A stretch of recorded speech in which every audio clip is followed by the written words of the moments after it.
the idea that an obsession was something to pursue and not something to be ashamed of was really transformative for me. And I'm so grateful that my parents did that. And I think the world would be a much better place if GT parents did that for their kids. I'm Mackenzie Price, and welcome to Gifted Minds Beyond the Classroom. Does it ever feel like your child is so obsessed with something that it seems like an invisible being has taken control of them? Do they feel alone in their passion? Are they frustrated that they can't find others who are as hyper-focused as they are? My guest is David Perell, the founder of Rite of Passage, an online writing program that helps writers harness the power of the internet. He was also a frustrated GT kid who often felt stifled and alone in his pursuit of passions. He and I talk about how parents can help kids lean into their obsessions to find not just success, but also other people who inspire and support them. And at the end of the episode, I'll give you 3 takeaways that will help you nurture your child's passions and connect them with other ambitious peers. So check it out as we go beyond the classroom. David Perell, I am thrilled to have you here. Thanks for joining me today. Yeah, happy to finally do this. Absolutely. I knew I was so excited to have you come on Gifted Minds. You are a prolific writer. I'm a huge fan of your weekly newsletters. I love following you on Twitter. I love watching your YouTube and podcasts. You're everywhere. And one thing that really comes across loud and clear is you're just such a passionate learner of all things. It's like you are constantly out seeking new intellectual endeavors. I have a feeling there's a former gifted and talented kid that used to be a young David. Is that correct? Yeah, I mean, I think that there's 2 kinds of gifted and talented kids. I think there's the ones that do well in school and there's the ones that don't do well in school. And I was one of the kinds that didn't do well in school. So I didn't really see myself as a gifted and talented kid. I had a few people who helped me out to cultivate some of that image. But looking back on it, I think I could have been treated like more of one. But oh my goodness, it was so brutal and it was so hard for so many years. And I don't at all want to make it seem like it was this rosy picture at all. I think that's true for so many kids. You have certain kids who really want to excel in school and they do everything they can to go chase those A's and do well. And then you have those gifted kids who are like, you know what? This school thing is just it's not lighting me up. It's kind of beneath my time. It's not interesting. And a lot of parents are left scratching their heads like, what do I do? How do I help this child? I also think they can end up feeling a little bit alone and just disconnected. And that's where we often see kids will sort of check out. Were you one of those kids who checked out, or how did you handle that? Yeah, I mean, I totally checked out. So I think that this is common with gifted and talented kids and just common with talented people in general, that your talents are really spiky. And the challenge with school is it rewards a kind of well-roundedness, right? So who is a valedictorian? Valedictorian is somebody who is very good at everything. And in school, the best you can do is sort of hit a home run, which is get an A. In life, the best you can do is hit a home run that gets 1,000 runs, not just 1 run or 4 runs with a grand slam. It's unlimited upside for your talents. And so the thing is, school rewards people who are really well-rounded, whereas life rewards people who are much more spiky in their talents. And I think I'm somebody who is pretty spiky. I'm really good at a few things, and I'm honestly terrible at other stuff in a way that's sort of embarrassing and that's humiliating. And there's just very simple things like following directions or like setting up an IKEA table that like my brain just can't figure these things out. And it was really hard for a while because I felt like the entire system of reality that I was living in was the opposite of the person I was born as. There are 2 just very common things that I hear about with gifted and talented kids. They get really deep into whatever kind of they're obsessed about. Maybe they're not interested in school or something else, but they'll go deep in whatever that is. And then they can feel alienated. It's hard to find other people who are into it. And oftentimes they're embarrassed about doing that. I think you had some examples like that when you were young, right? So when I was in 7th grade, there was this program. It was called Young Eagles. And basically what you could do was you could fly airplanes for free as middle schooler. So we would go down to the airport in San Carlos, just south of San Francisco. And I would get up in the cockpit and I'd just be the co-pilot, have the yoke right in my hands, and I would be flying. and I got to take flying lessons and all that. It was these amazing programs for kids. And I didn't tell anybody. I didn't tell a soul. Like, I would lie about what I was doing to my friends. I was so embarrassed. And I was flying airplanes as a 12-year-old. How cool is that in retrospect?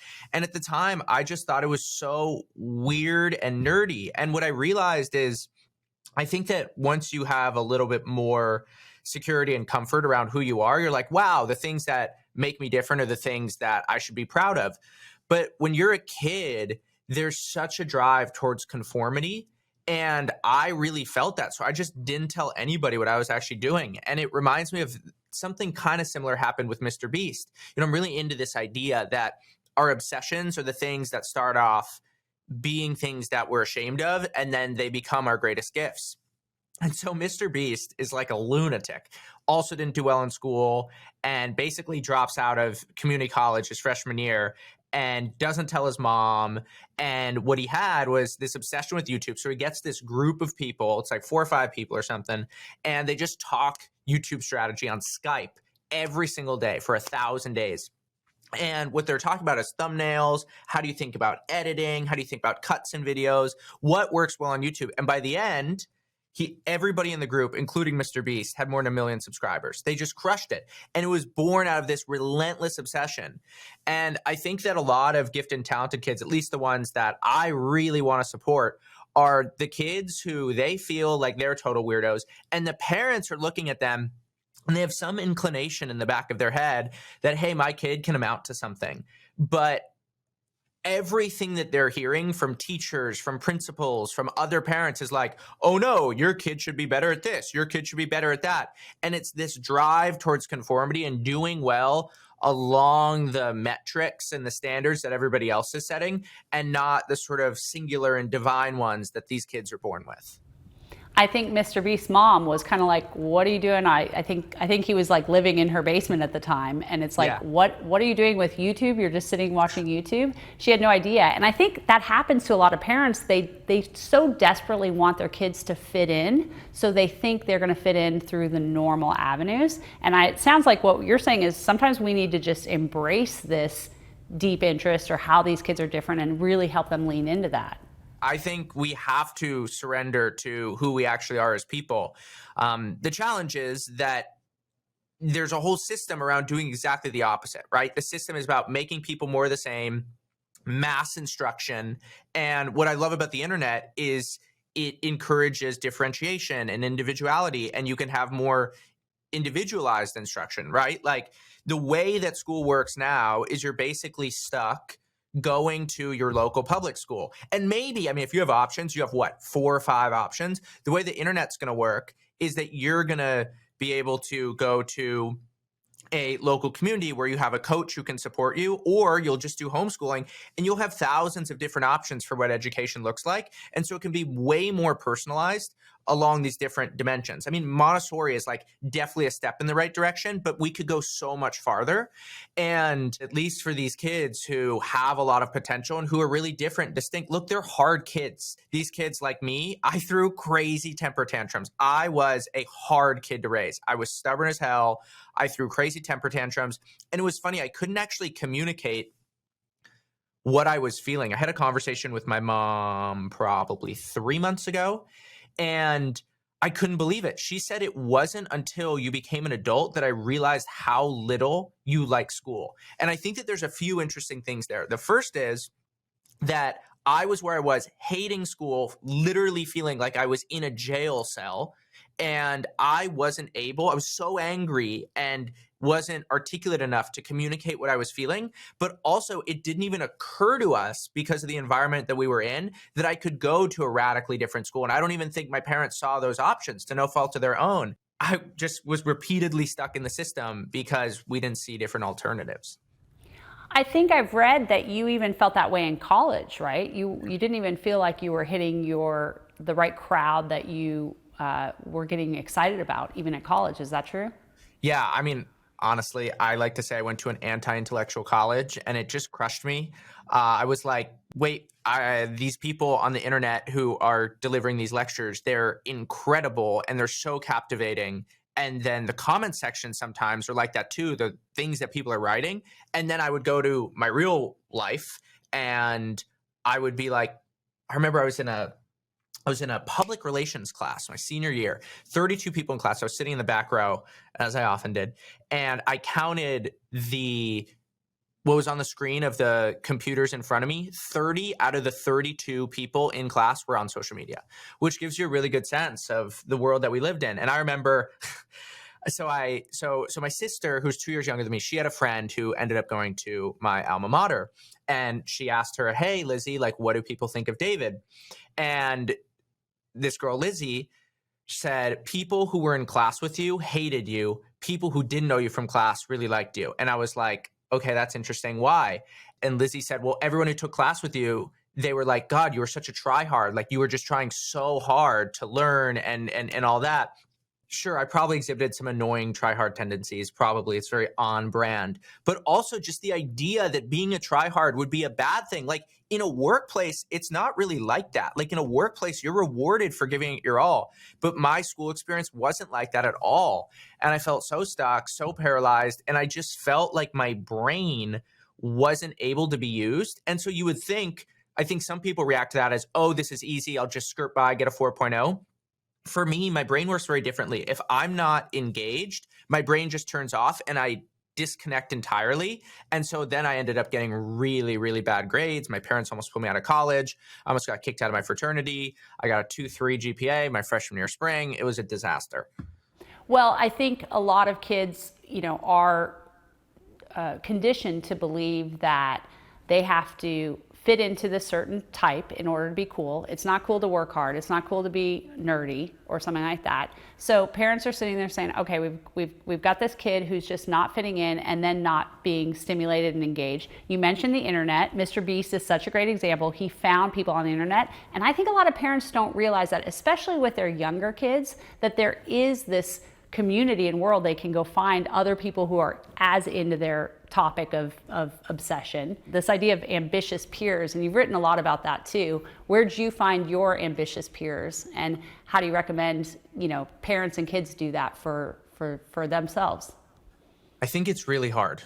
And I also think it's really important. And it's more important than it is difficult. So it's worth doing what needs to be done here. But I think that first you have to start off like, do you live in a city or do you live in a rural area? And I think that if you live in a city, one of the best things that you can do is just get your kid doing weird things and surrounding themselves with people who are also into those weird things. And I always think of this arrow, right? It's like you want the arrow for individuality and weirdness and distinction and obsessiveness to like be, we want more of that, not less of that. We want a social world. Like, kids are so responsive to their social environment. So we want the social world to reward people who try hard, to reward people who are giving it their all, not to be made fun of for that, right? Like, what is the highest status symbol for a kid? It's basically, I remember there was a girl named Rachel, and she would always end up going to Stanford Law, like super smart. And she, got perfect grades. And her claim to fame was like, yeah, I aced the test, but I didn't actually try that hard. Like, that is the thing that is totally rewarded. And I think that's nonsense and dumb. And what you want is to get these kids who are around other people who are like them, because the beginning of friendship is just seeing somebody else and saying, wow, you're just like me. I didn't think there was anybody else who was like this. And then, I talk about the internet a lot. I don't think it works quite as well with kids who are 8 to 15, but I think that once you're in your later years of high school, you can start writing on the internet. You can start sharing your ideas. And what's amazing about the internet is you're basically putting out your own radio frequency, and people are just tuning in to a frequency that works for you. And you're putting something out there. And an algorithm, what is an algorithm? An algorithm is a magnet along your own frequency that the algorithm is working to help people find you because you have shared interests. And when that happens, you just get surrounded by people who think like you. And fundamentally, what is the internet? Like, the first 20 years of the consumer internet is just really good matching tool. You have people who are selling Pez dispensers on eBay with people who want to buy them, collectors. You have people who have an open car with people who need a ride, Uber. You have people in an open house with people who need somewhere to stay, Airbnb. The internet, for all the grandeur, the internet's just a really good matching tool. You're just taking two people who wouldn't be able to meet each other, and basically sending information at the speed of light, just bits, ones and zeros, and just matching people. And so if you can basically put ideas out on the internet, you can say, this is who I want to be matched with. And then you can meet people that you'd never otherwise be able to meet. And like my whole life is basically dedicated to that idea. Yeah, speaking of that, you're known as the guy who writes online, and you help other people learn how to write online and gain an audience and find that. You do this through Rite of Passage, which I encourage anyone watching to go check out. It's a very beneficial exercise for anybody to walk out of their comfort zone and start just writing. Do you have examples of how some of the people that have gone through your program have been able to connect in their interests? You know, when we started Rite of Passage, it was really about getting people to go out and to share their ideas and have serendipity come from that. That's the word that we always use. And to use an education example, we had a woman named Ana Lorena Fabrega, and she just came in and was just a rock star talent from day one. At the time, she was stuck being a teacher in Panama, and she was really disillusioned with the education system. She was making no money. She really didn't like her job, and she didn't even feel like she was able to properly help kids. And for her, she was teaching third graders. And so she came into Rite of Passage, and she basically wanted to be an education-focused entrepreneur. And so she started building her audience, started sharing ideas about education. Lo and behold, a school that was inspired by the school that Elon Musk built for his kids, their director of education co-founded a company called Synthesis. They reached out to Ana, and Ana got an equity stake in the company, is now a co-owner of the company, and is their chief evangelist. And that would have never happened without Rite of Passage, wouldn't have happened without writing online. And I think a really good example of you just put ideas out there and things happen. And you can't always predict what the things will be, but you can predict exactly how you're going to get the serendipity, which is sharing really quality ideas on the internet in public and doing it prolifically.